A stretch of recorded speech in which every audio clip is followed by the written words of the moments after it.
आइए दोस्तों, मैं राजीव स्वागत करता हूं आप सभी को आपके अपने यूट्यूब चैनल आर के सक्सेस पॉइंट में। आइए आज हम लोग परसेंटेज के क्वेश्चंस करने वाले हैं। यह परसेंटेज का 5वां क्लास वीडियो है, ठीक है। इससे पहले 4 वीडियो बना हुआ है, अगर आप लोग उसको नहीं देखे तो उसको देखें। उसका लिंक इसके डिस्क्रिप्शन बॉक्स में दिया हुआ है, तो उसको पहले देख ले। अगर नहीं देखे हैं तो, और देखे हैं तो अच्छी बात है, ठीक है। तो हम लोग आज का वीडियो स्टार्ट करते हैं, ठीक है। तो अब हम लोग इस वीडियो में हम लोग हर एक प्रकार के जितने भी टाइप के क्वेश्चन हैं सभी को करने वाले हैं, ठीक है। तो वीडियो में अंत तक बने रहिएगा। आइए अब हम लोग क्वेश्चन स्टार्ट करते हैं। देखिए, क्वेश्चन नंबर 1 है कि यदि नीता का वेतन पायल के वेतन से 25% अधिक है। यदि नीता के वेतन पायल के वेतन से कितना अधिक है? 25% अधिक है। तो इसको हम लोग 2 टाइप से बनाएंगे। अधिक है, पायल का वेतन नीता के वेतन से कितने प्रतिशत कम होगा, ठीक है। यानी कि नीता है, नीता और पायल। क्वेश्चन में बोल रहा है कि नीता का वेतन पायल के वेतन से 30% अधिक है। तो हम लोग मान लेते हैं कि नीता की वेतन कितना है? 100% है। तो पायल से नीता की वेतन कितना अधिक है? 25% अधिक है। तो नीता की वेतन कितना हो जाएगी? 125, क्योंकि इससे 25% अधिक है। तो अब क्वेश्चन बोल रहा है जो नीता के वेतन है, जो पायल की वेतन है, यह नीता के वेतन से कितना प्रतिशत कम है। नीता के जो पायल की जो वेतन है नीता के वेतन से कितना प्रतिशत कम है। तो यहाँ देख रहे हैं कितना कम है? 25 कम है, ठीक है। इसका अंतर कितना आ जाएगा? 25। तो 25 कम है, कितना पर कम है? किससे कम है? तो नीता से। तो नीता का वेतन कितना है? 125।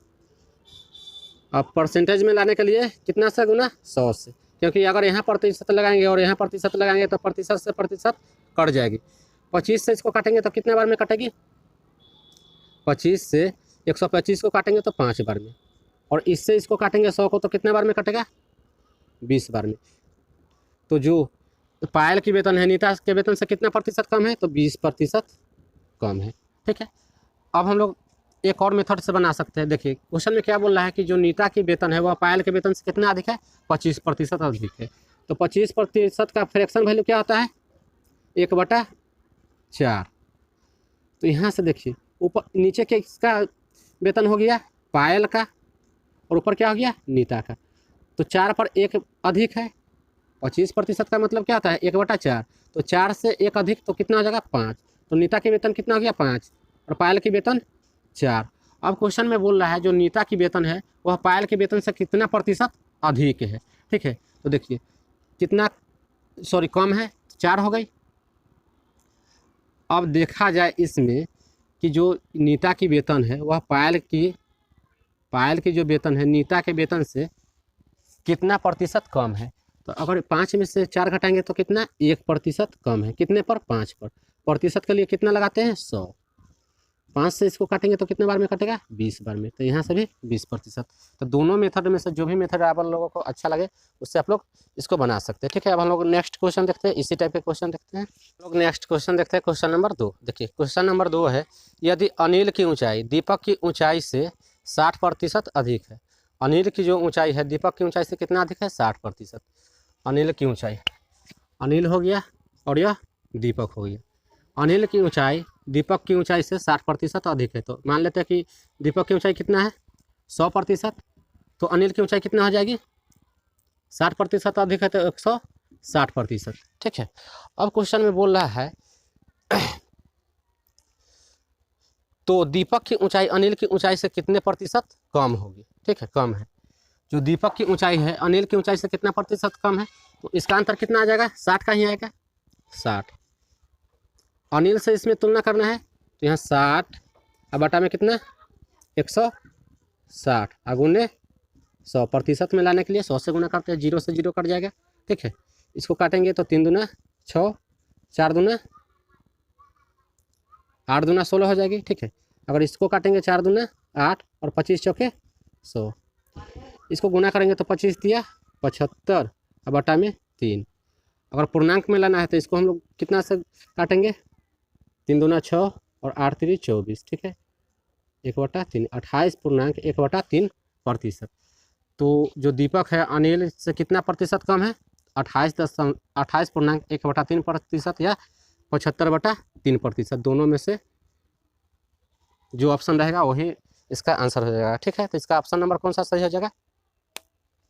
इसमें ऑप्शन नहीं दिया हुआ है तो ऑप्शन कौन सा सही हो जाएगा? सॉरी, यहाँ कितना हो जाएगा? 27 होगी, यहाँ 27.1/3, तो ऑप्शन नंबर सी सही हो जाएगी। ठीक है, अब हम लोग नेक्स्ट क्वेश्चन देखते हैं। इसी पर बेस्ड एक क्वेश्चन और लेते हैं, इसके बाद आज हम लोग बहुत सारे क्वेश्चन करने वाले हैं, तो वीडियो में आप लोग बने रहिए।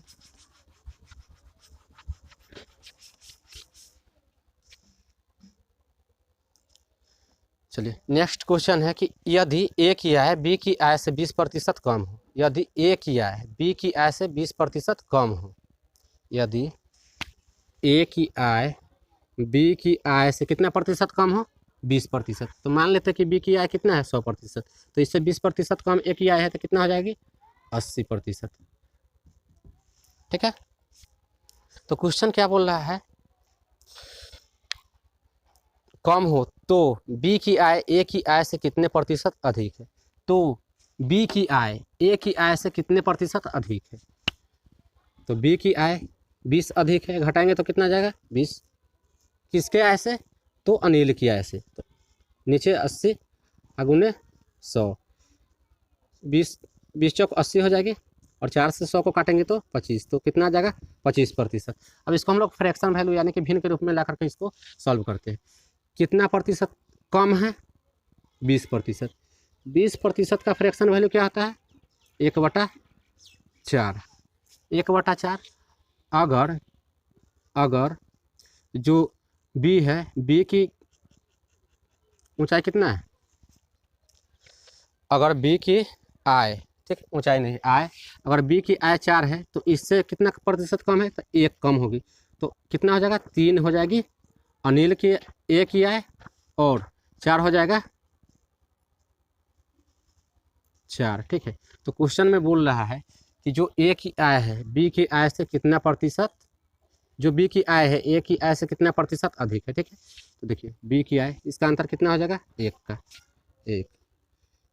किससे तुलना करना है? 20 से, और इंटू 100। यहाँ से इसको काटेंगे तो कितने बार में? 25 बार में, तो कितना प्रतिशत? 25%। ठीक है, अब हम लोग नेक्स्ट क्वेश्चन देखते हैं।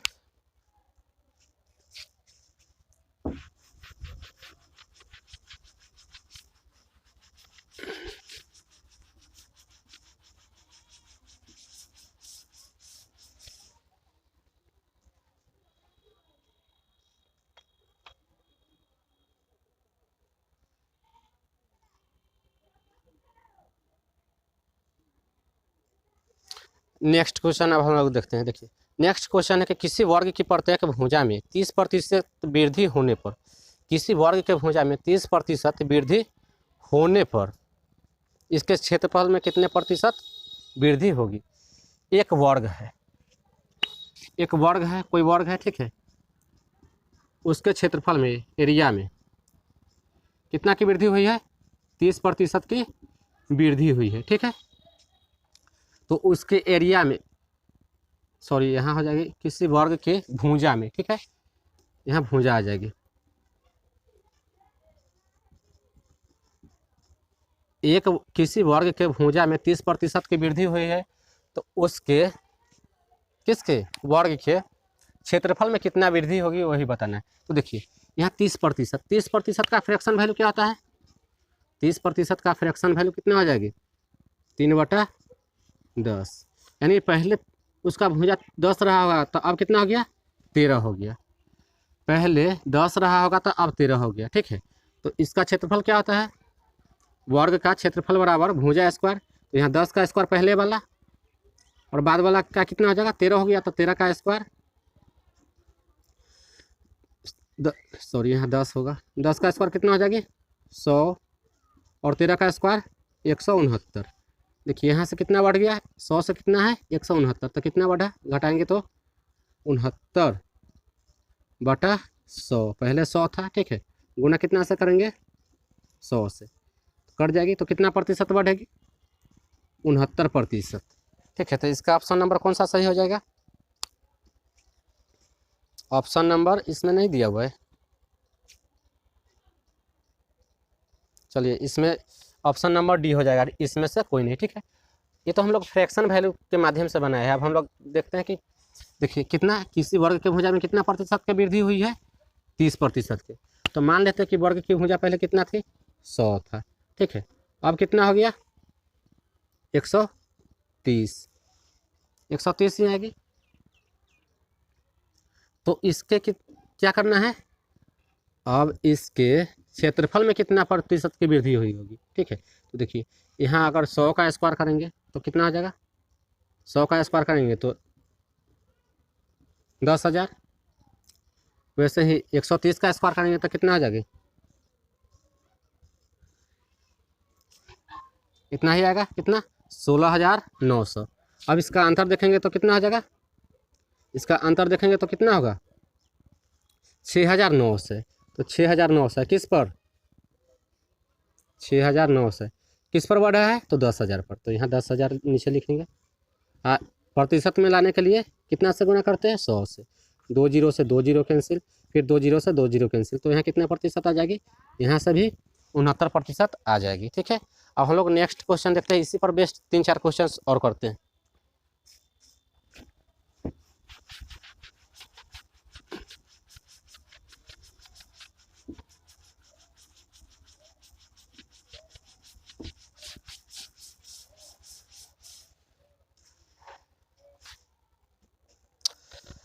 अगला क्वेश्चन है कि एक आयत की लंबाई में 20% की वृद्धि तथा चौड़ाई में 20% कम कर देने पर इसके क्षेत्रफल में कितने प्रतिशत की कमी होगी। एक आयत है, उसके लंबाई में 20% की वृद्धि हो गई, ठीक है, और चौड़ाई में 20% की कमी हो गई। लंबाई में कितना प्रतिशत की वृद्धि हुई, लंबाई में 20% वृद्धि हो गई और चौड़ाई में 20% की कमी हो गई, ठीक है, यहाँ प्रतिशत लगा लीजिएगा। तो इसके क्षेत्रफल में कितने प्रतिशत की कमी हुई है, यही बताना है, ठीक है। तो देखिए अब इसको हम लोग किस माध्यम में अर्थ करेंगे, अनुपात में, ठीक है। 20% का मतलब क्या होता है, 1/, कितना, 5। तो यहाँ वृद्धि हो रही है, तो अगर पहले 5 रहा होगा, तो अब कितना हो गया, 5 पर 1 बढ़ गया तो 6 हो गया, ठीक है। फिर अगर इसमें अगर कमी हो रही है तो पहले 5 रहा होगा तो अब कितना हो गया, 4। पहले 5 रहा होगा तो अब कितना हो गया, 4, ठीक है। अब इसको आपस में मल्टीप्लाई करके 5 में 5 से गुना करेंगे तो 25 और 6 में 4 से गुना करेंगे तो 24। पहले 25 था, अब कितना हो गया, 24, ठीक है। क्योंकि आयत की लंबाई बराबर क्षेत्रफल बराबर क्या आता है, लंबाई गुने चौड़ाई। तो यह लंबाई हो गई पहले वाली और यह चौड़ाई हो गई, यह बाद वाली लंबाई हो गई और यह बाद वाला चौड़ाई हो गई। तो इसका क्षेत्रफल पहले का कितना था, 25, अब कितना हो गया, 24। कितना कम हो गया, 1 ही ना कम होगा, कितना पर, 25 पर। प्रतिशत में लाना है तो प्रतिशत में लाने के लिए 100 से गुना करेंगे तो 25 चौके कितना, 25 चौके 100। तो यहाँ 4% की क्या होगी, कमी होगी, ठीक है। तो ऐसे क्वेश्चन को हम लोग क्या करेंगे, अनुपात के माध्यम से ही सॉल्व करेंगे।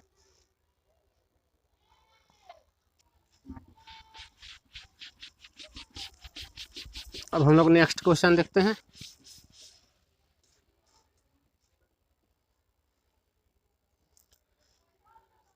देखिए नेक्स्ट क्वेश्चन है कि एक वर्ग की लंबाई तथा चौड़ाई में 40% तथा 30% वृद्धि कर दी जाती है, करने पर प्राप्त आयत का क्षेत्रफल दिए गए वर्ग के क्षेत्रफल से कितने प्रतिशत अधिक होगा।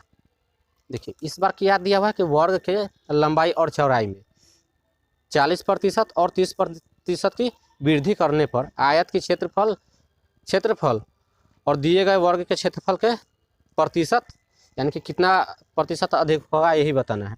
तो देखिए हम लोग जानते हैं कि वर्ग की लंबाई और चौड़ाई क्या होती है, बराबर होती है। तो पहले मान लेते हैं कि लंबाई कितना रहा होगा, 100।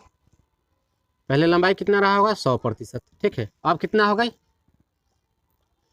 लंबाई में कितना, 40% की वृद्धि हुई, तो अब कितना हो जाएगी, 140%, ठीक है। और पहले चौड़ाई कितना रहा होगा, 100%। तो अब कितना हो गई, बढ़ के 30% चौड़ाई में वृद्धि हुई है, तो कितना हो जाएगी, 130। प्रतिशत तो प्रतिशत, ठीक है। देखिए 100, ये जीरो से ये वाला जीरो काट देंगे और इससे इसको काट देंगे क्योंकि कट रही है। तो पहले 10 था, अब कितना हो गया 14। पहले 10 था, अब कितना हो गया 13। क्या करेंगे, इसको 10 में 10 से गुना कर लेंगे और 13 में 14 से गुना कर लेंगे और इसको घटा करके, तो 10 में 10 से गुना करेंगे तो कितना हो जाएगा 100। 14 में 13 से गुना करेंगे तो कितना हो जाएगा 182। 14 दहाई 140 और 14 दिया 42। 140 और 42 कितना 182। देखिए यहाँ से अब इसको घटाएंगे तो कितना आ जाएगा, अगर 182 में से 100 को घटाएंगे, यह आ गया आयत का क्षेत्रफल जो, और यह क्या हो गया वर्ग का क्षेत्रफल। तो बताना है कि वर्ग के क्षेत्रफल से आयत के क्षेत्रफल कितना प्रतिशत अधिक है, ठीक है। तो यहाँ से घटाएंगे तो कितना आ जाएगा 82। 82 कितना पर बढ़ा है 100 पर। यहाँ से गुना करेंगे 100 से, प्रतिशत में लाने के लिए 100 से 100 कट जाएगी तो कितना प्रतिशत वृद्धि हुई है, कितना प्रतिशत अधिक इसका क्षेत्रफल हो जाएगा 82%, ठीक है। तो इसका ऑप्शन नंबर कौन सा सही हो जाएगा, ऑप्शन नंबर सी, ठीक है। आप सभी को समझ में है। देखिए क्या कर रहा है, क्वेश्चन बोल रहा है कि एक वर्ग है, उसके लंबाई में 40% की वृद्धि कर दी जाती है और चौड़ाई में 30% की वृद्धि कर दी जाती है। तो इससे प्राप्त आयत का क्षेत्रफल दिए गए वर्ग के क्षेत्रफल से कितना प्रतिशत अधिक होगा। तो देखिए पहले तो हम लोग जानते हैं कि वर्ग की लंबाई और चौड़ाई दोनों बराबर होती है। अगर पहले वर्ग की लंबाई कितना 100 रहा होगा तो 40% की वृद्धि हुई तो 140। अगर पहले वर्ग की चौड़ाई 100 रहा होगा तो इसकी चौड़ाई में कितना प्रतिशत वृद्धि हुई, तो 30% वृद्धि हुई। अब यहाँ से 0 से 0 काट दिए, यहाँ भी 0 से 0 काट दिए, ठीक है। 10 में 10 से गुना कर लिए तो कितना हो गया 100। 14 में 13 से गुना किए तो 182। 182 में से 100 घटाए तो कितना 82। और क्वेश्चन में बोल रहा है कि वर्ग से, यानी कि आयत का क्षेत्रफल दिए गए वर्ग से कितना प्रतिशत अधिक है। किससे तुलना करना है, तो वर्ग से। तो यहाँ 100 था, अब कितना हो गया 182, कितना बढ़ा 82। और इसको प्रतिशत में लाने के लिए 82/100, क्योंकि 100 से तुलना करना है, इसमें 100 से गुना करेंगे कितना आ जाएगा 82%, ठीक है। अब हम लोग नेक्स्ट क्वेश्चन देखते हैं।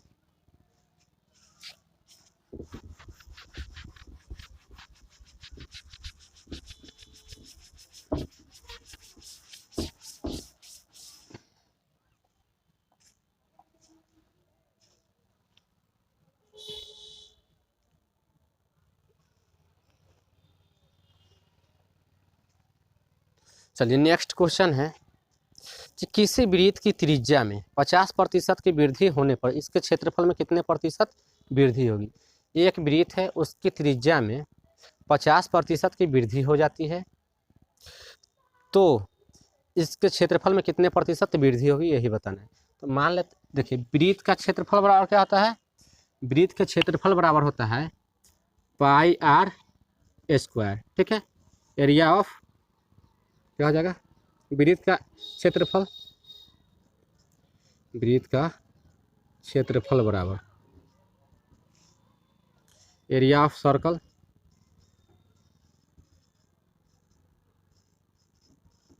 क्या होता है πr²। तो आप लोगों को ये सब भी याद करना होगा, क्योंकि अगर इस टाइप का क्वेश्चन आ जाए तो आयत का क्षेत्रफल क्या होता है, वृत्त का क्षेत्रफल क्या होता है, वर्ग का क्षेत्रफल क्या होता है, इससे रिलेटेड जितने भी फॉर्मूला है उसको आप लोगों को याद रखना जरूरी है, ठीक है। तो उसको भी आप लोग याद कर लीजिएगा।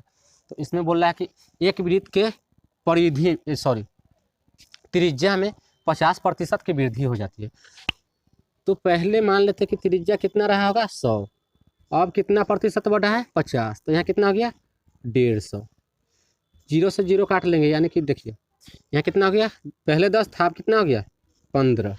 अगर फ्रैक्शन से भी हम लोग निकाल सकते हैं तो देखिए कितना प्रतिशत वृद्धि हुई 50। 50% का फ्रैक्शन वैल्यू क्या होता है 1/2। 2 पहले से था, पहले 2 था, अब कितना हो गया 3। पहले 2 था, अब कितना हो गया 3। इसको भी काटेंगे 5 से, तो 5 दूना 10 और 5 तिया 15, तो 2 से कितना हो जाएगी 3, ठीक है। तो इसके क्षेत्रफल में कितना प्रतिशत वृद्धि हुई है यही बताना है। देखिए हम लोग जानते हैं कि वृत्त का क्षेत्रफल क्या होता है πr²। तो ये पहले वाला हो गया और ये बाद वाले के, ठीक है। तो वृत्त का पहले का त्रिज्या कितना गया 2, तो यहाँ से पाई से तो पाई कट जाएगी ना, तो यहाँ स्क्वायर किसका करना है, त्रिज्या का। तो 2 का स्क्वायर, 2 का स्क्वायर कितना होता है 4। यहाँ बढ़ने वाला है तो यहाँ क्या रखेंगे 3, क्योंकि 2 से 1 बढ़ा है तो 3 हो गया है। तो इसका स्क्वायर तो कितना हो जाएगी 3 का स्क्वायर 9। देखिए 4 से कितना बढ़ा 9 बढ़ा, तो सही में कितना बढ़ा 5 बढ़ा, क्योंकि 4 से 9 हुआ तो 5 ही बढ़ा है। ठीक है, अब 5 किस पर बढ़ा है 4 पर, तो 5/4 इंटू कितना से गुना करेंगे 100 से, क्योंकि प्रतिशत में लाना है। तो 4 से 100 को काटेंगे तो 25 बार में कटेगी, 25 में 5 से गुना करेंगे तो 75%। ठीक है, तो जैसे आपकी इच्छा हो वैसे आप लोग, जैसे आप लोगों को समझ में आ रही है वैसे आप लोग इसको सॉल्व कर सकते हैं। ठीक है, और हम लोग नेक्स्ट क्वेश्चन सॉल्व करते हैं। उम्मीद करते हैं कि आप सभी को ये सब क्वेश्चन समझ में आ रही होगी। अगर आप लोग पहले वाला वीडियो नहीं देखे हैं तो नहीं समझ में आ रहा होगा, नहीं तो देखे हैं तो समझ में आ रहा होगा, अगर नहीं देखे तो उसको भी देख ले। ठीक है, चलिए तो नेक्स्ट क्वेश्चन देखते हैं क्या आता है। नेक्स्ट क्वेश्चन देखिए, अगला क्वेश्चन है कि एक पेड़ की ऊंचाई में प्रति वर्ष उसकी ऊंचाई का 1/8 वृद्धि होती है। यदि अब इस पेड़ की ऊंचाई 8 मीटर हो तो 2.1/2 वर्ष में इसकी ऊंचाई में कितनी वृद्धि होगी। तो देखिए एक पेड़ है, उसकी ऊंचाई में उसके ऊंचाई का 1/8 वृद्धि होती है, और वर्तमान में उसकी ऊंचाई कितना है 8 मीटर है। तो 2.5 साल बाद उसकी ऊंचाई में कितना वृद्धि होगी, यही हम लोगों को बताना है। ठीक है, देखिए प्रत्येक साल कितना वृद्धि हो रही है 1/8 दिया हुआ है, प्रत्येक साल 1/8 वृद्धि हो रही है। ठीक है, यानी कि पहले 8 रहा होगा तो अब कितना हो गया, पहले 8 रहा होगा अब कितना हो गया 9। तो यह एक साल में 8 से 9 हो गई, दूसरे साल भी 8 से 9 ही हो जाएगी। ठीक है, अब क्या करना है 2.5 साल का पूछ रहा है, तो 2.5 साल यहाँ कितना हो जाएगा आधा करना है, आधा करेंगे 1/8 का आधा करेंगे तो कितना हो जाएगा 1/16। तो 16 पर 1 बढ़ेगा तो कितना हो जाएगा 16 से 17। ठीक है, तो पहले साल कितना 8 से 9 बढ़ा, दूसरे साल 8 से 9, तीसरे साल 2.5वां साल कितना बढ़ेगा 16 से 17 बढ़ेगा। तो इस टाइप के हम लोग क्वेश्चन कर चुके हैं जनसंख्या वाला में। ठीक है, कि 2 साल पहले जनसंख्या कितना रहा होगा, इसमें इतना वृद्धि हो रही है। तो इसी टाइप का यह भी क्वेश्चन है, आप लोग देखे होंगे तो आप लोग इसको सॉल्व कर सकते हैं। कैसे सॉल्व करेंगे, तो अभी कितना है 8 मीटर है, इंटू अगले साल कितना बढ़ेगा 8 पर 9 बढ़ेगा, फिर अगले साल 9 पर 8 पर 9 बढ़ेगा, फिर 16 पर कितना 17, 16 से कितना हो जाएगा 17, तो 17 ऊपर और 16 नीचे, 8 से 8 कट जाएगा, 9 नमा 81, 81 में 17 से गुना करेंगे तो कितना हो जाएगा 81 में 17 से, तो 17 एकम 17 और 17 8 है 136, 136 और 137 कितना आ जाएगी, और 16 में 8 से गुना करेंगे तो कितना 128। तो 2.5 साल बाद वह पेड़ की ऊंचाई कितना हो जाएगा 1377/128 मीटर। ठीक है, तो जितना वृद्धि हुआ है उतना पूछ रहा है, तो इसमें से क्या करेंगे पहले वाला 8 घटा देंगे। ठीक है, 8 घटाएंगे, यहाँ कुछ नहीं तो 1 ले लेते हैं। अब इसका एलसीएम कितना हो जाएगा 128, 1377, 128 में 8 से गुना करेंगे तो कितना हो जाएगा 8 8 64, 8 दूना 16, 16 और 6 22 का 2 हासिल 2, 8 और 2 10, कितना 1024। ठीक है, 1024 हो जाएगी। इसको घटाएंगे तो कितना है, इसमें से 4 घटाएंगे तो 3, फिर 7 में से 5 गया 2 गया 5, यहाँ 3, 353/128, 353 में 128 से भाग देना है, तो कितना बार में 2 बार में लगाएंगे, 2 बार में लगाएंगे तो कितना हो जाएगा 128 दूना 200, 256, 256, 153 में से 256, 353 में से 256 घटाएंगे 200, 353 माइनस 256 कितना आ जाएगा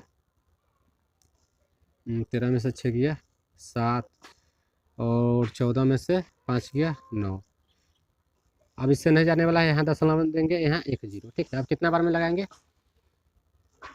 7 बार में। ठीक है, 7 बार में लगाएंगे तो 7 7 8 कितना 8 सत्ते 56 के 6 हासिल 5 और फिर कितना से 7 दूना 14, 14 और 5 19 और कितना हो जाएगा 7 और 1 8, घटाएंगे तो कितना हो जाएगा 4 आ जाएगी, 17 16 में से 9 जाएगा तो 8 84 फिर 0।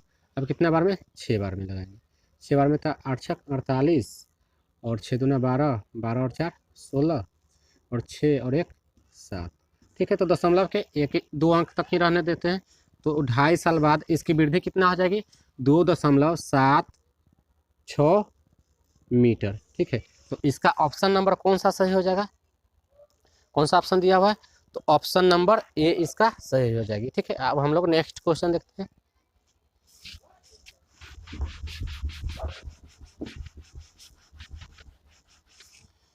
आप लोगों को यह क्वेश्चन समझ में आया कि नहीं आया, आप लोग ज़रूर कमेंट करिएगा। अगर आप लोग इससे पहले वाला अगर वीडियो देखे हुए हैं तो यह 100% समझ में आया होगा, अगर नहीं देखे हैं तो थोड़ा सा ऊपर से गया होगा। ठीक है, तो उसको भी आप लोग देख ले तो ज़्यादा अच्छा रहेगा। ठीक है, अब हम लोग नेक्स्ट क्वेश्चन देखते हैं। नेक्स्ट क्वेश्चन है कि एक पुस्तकालय में 40% पुस्तकें अंग्रेजी में है। एक पुस्तकालय है उसमें 40% जो पुस्तक है वह अंग्रेजी में है, शेष की 40% पुस्तकें हिंदी में है तथा शेष पुस्तकें उड़िया में है। यदि 4800 पुस्तकें हिंदी में हो तो पुस्तकालय में कुल कितनी पुस्तकें हैं, यही हम लोगों को बताना है।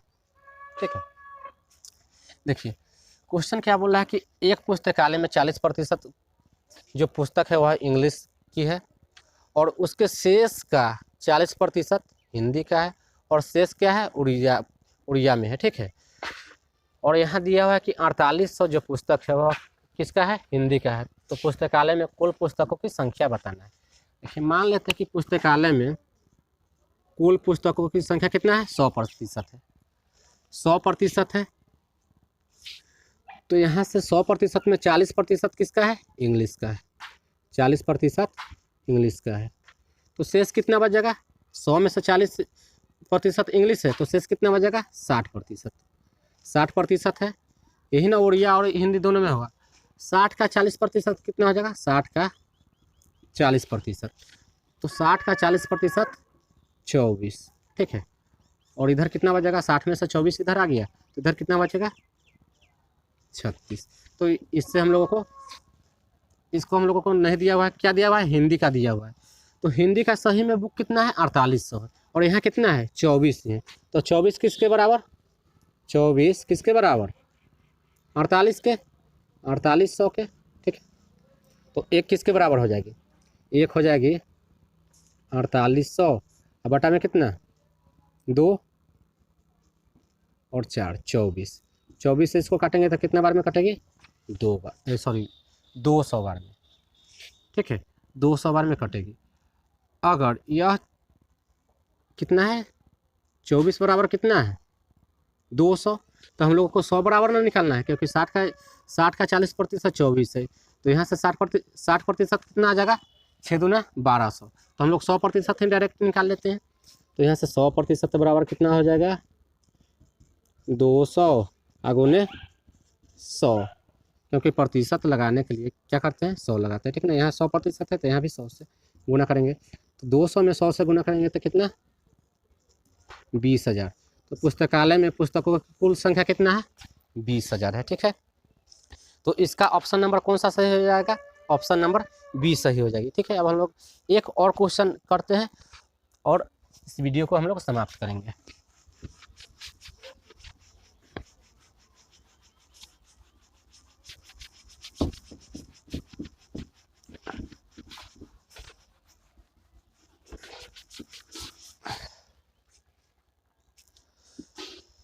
चलिए नेक्स्ट क्वेश्चन है कि एक छोटी मेज तथा एक कुर्सी का कुल मूल्य 430 रुपये है। एक छोटी मेज है और एक कुर्सी है, उसका टोटल मूल्य कितना है 430 है, यानी कुर्सी का और मेज का दोनों का जोड़ करके मूल्य कितना है 430 है। यदि प्रत्येक मेज का मूल्य कुर्सी के मूल्य से 15% अधिक हो तो कुर्सी और मेज की मूल्य ज्ञात करना है। ठीक है, तो देखिए कुर्सी और मेज के मूल्य कितना दिया हुआ है 430 रुपया, ठीक है। और बोल रहा है कि प्रत्येक मेज का जो मूल्य है वह कुर्सी के मूल्य से कितना अधिक है, 15% अधिक है। 15%, 15% का फ्रैक्शन वैल्यू क्या होता है, 3/20, यानी कि कुर्सी का मूल्य 20 है तो मेज का मूल्य कितना हो जाएगा, 23। कुर्सी का मूल्य कितना है, 20, तो मेज का मूल्य कितना हो जाएगा, 23, ठीक है। क्योंकि इससे कितना अधिक है, 15%, तो 20 से कितना अधिक है, 3, तो 23 हो जाएगा। और ये दोनों का मूल्य कितना दिया हुआ है, 430, तो ये दोनों को ऐड करेंगे तो कितना हो जाएगा, 43। 43 किसके बराबर है, 430 के, ठीक है। तो एक किसके बराबर हो जाएगा, एक किसके बराबर होगा, 430 बटा 43, काटेंगे तो कितना बार में, 10 बार में, यानी कि एक बराबर कितना हो गया, 10। तो कुर्सी का हम लोग मूल्य निकाल लेते हैं तो 20 बराबर कितना हो जाएगा, 20 बराबर 20 गुने 10 कितना, 200 हो गया चेयर का। अब हम लोग मेज का निकालते हैं, ठीक है। मेज कितना दिया हुआ है, 23, तो 23 बराबर क्या हो जाएगा, 23 गुने 10, तो कितना हो जाएगा, 230। तो कुर्सी का मूल्य कितना निकल के आ गया, 200, और मेज का मूल्य 230। तो इसका ऑप्शन नंबर कौन सा सही हो जाएगी, तो इसका जो ऑप्शन नंबर, तो इसका ऑप्शन नंबर सी सही हो जाएगी। तो आज हम लोगों ने परसेंटेज को समाप्त किया। अब हम लोग अगला टॉपिक प्रॉफिट एंड लॉस यानी कि लाभ और हानि स्टार्ट करेंगे। तो आप लोग उस वीडियो को भी अच्छे से देखें, और वीडियो अगर अच्छा लगा है तो वीडियो को एक लाइक ज़रूर करें। अगर चैनल पर नए हैं तो चैनल को सब्सक्राइब करें। सब्सक्राइब करने के बाद बेल आइकन को ज़रूर दबा लें ताकि जो भी वीडियो हम अपलोड करें उसका नोटिफिकेशन आप सभी को मिल जाए।